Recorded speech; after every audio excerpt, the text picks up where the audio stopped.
So a few of you have wanted to see what is at the front of the garden and also down into the garden. It's such a huge property. It's actually stopped raining now, so I can do this without fear of slipping over. You can see how steep the driveway is. It's crazy.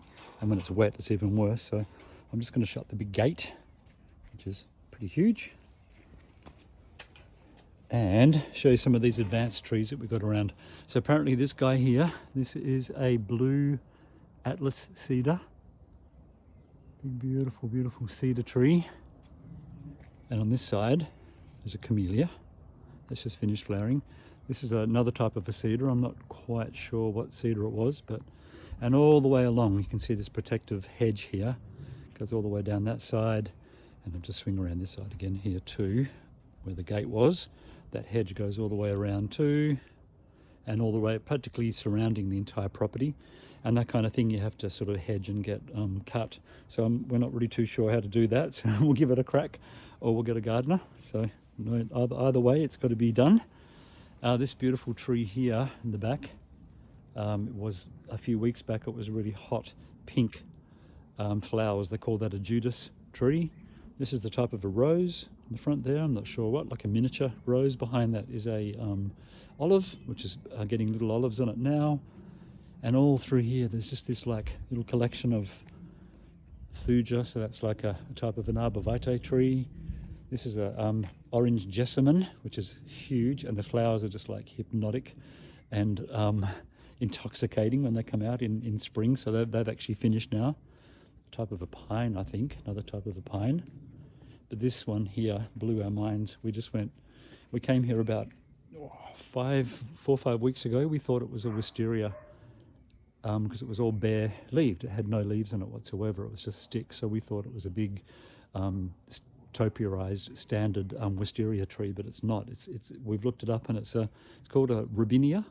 So they call them robinia mop tops. I've never seen one done like this before, but they're yet to have a cascade of like geisha girl pink or white flowers, and they're all like bell shape coming down, which is just incredible. Can't wait for that. It's going to be in a few weeks, I reckon. This stunner is a type of an acer, so a maple, but it's a miniature maple with those tiny little leaves, as you can see here. Just stunning, and it's got this crimson-y colour, so it's actually called Crimson Queen, we've discovered. And all these incredible little flowers are all along our driveway. I'm not really sure what they are, but they're just full of pollen, and the bees go crazy when the sun is out. And coming on down, trying not to slip. Don't know what that is, but it's pretty. When we were living in Bellagio 6 years ago, this particular wall of creeper goes all the way down here, turns like a crimson red, and then drops all its leaves in about November, December. So we've got that to look forward to. So this whole wall here, I think they call it Boston ivy, and that's just going to be a complete red-orange show, and then nothing for a few months. And I'm going to break it up into 2 different videos because it's such a big garden. But this is, you can see we're at the bottom now of where we go into our house. So I'm going to stop it and then do another. Right, so this is video 2. There's another orange jessamine there. Another sort of type of a hedge. This is like a white potato creeper. It's beautiful, cascading there with the white flowers all hanging down over our garage and our cantina. There's some more of that creeper. That's a massive, massive orange jessamine. That's just finished as well, but seriously, when the flowers are out, it's just intoxicating scent. I think for about 3 or 4 weeks, you just have this intoxicating, more so at the night time. You can smell it. It's like super strong, but it just smells so beautiful. And this hedge here, this is a type of a jasmine, but it's got this weird smell to it. Beautiful weird, but it's not like your typical jasmine. It's one that sort of smells a bit more like nutmeg. So sort of like cinnamon nutmeg smell, not that real heady smell. And we go around the corner and we've got more garden, which is awesome. So this is a type of a acacia tree. Bright yellow flowers apparently again in summer. No, in early spring. A couple of hydrangeas. I don't know what that is. Here's that hedge I was talking about before. Now we're not sure whether these guys are edible. They look like they're a type of a pear, but we've got 2 of them. So there's one there, another one over here. We're hoping they get bigger, but you can see They're definitely pear-shaped, but we don't know whether they're ornamental or whether they're edible. They look like they're growing pretty well, so hopefully we get them before the birds do. Got a whole bunch of roses here that probably need to be pruned. I want to put some peonies in here because I've always wanted to grow a peony. Little crepe myrtle over there, a gigantic, brilliant magnolia grandiflora. I think that's a birch, another big maple. We've got a knoll tree up on the balcony there. He's a Italian native species. And then this gorgeous one is some sort of pine. And all morning, it's actually just stopped. We've had like bird song, just continual since about 6 a.m. So this is home too. Lots of little blackbirds and lots of little tiny birds. And can you hear a cuckoo in the distance?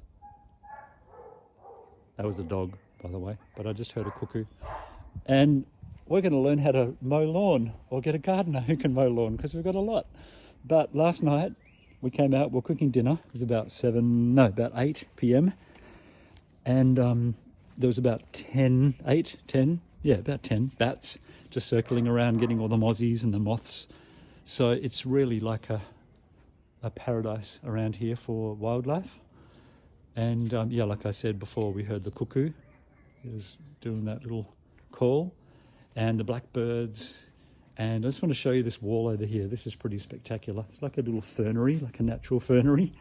No one's planted this. It's just like come as it is. And it's like little ferns have just decided to grow there.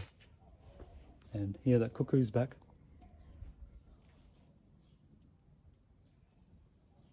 I'm not sure if you can hear that, but anyway, I can. I'm not going cuckoo. Huh? And then come under here. Look, little cubby house. And I'll just show you the might of this Gladitsia tree, which has been fashioned into a, I don't know, like a standard, but I mean, this guy must have been really into his garden. It's absolutely beautiful. And the grass isn't really quite grass. It's almost like a sphagnum moss. So it's like stuff you see in the forest, in amongst little flowers and stuff. And to tell you, just everything is alive over here because it's like growing in real soil. It's spectacular. All these roses up the path, which I'll need to give a little cut back soon. But this is the alternative path. Instead of going down the scary driveway, you can go up this beautiful steps up here to the gate. But yeah, like a rambling rose here as well, which I'll give a haircut to soon. There's our gorgeous cherry tree we missed out on this year. Unfortunately, we got in just after they'd finished, but we got that to look forward to for next year. And yeah, that's it. Pretty beautiful, huh? Nestled by the mountains. Up there, which you can't see because it's cloudy. But yeah, we're very protected and just feel like we're home.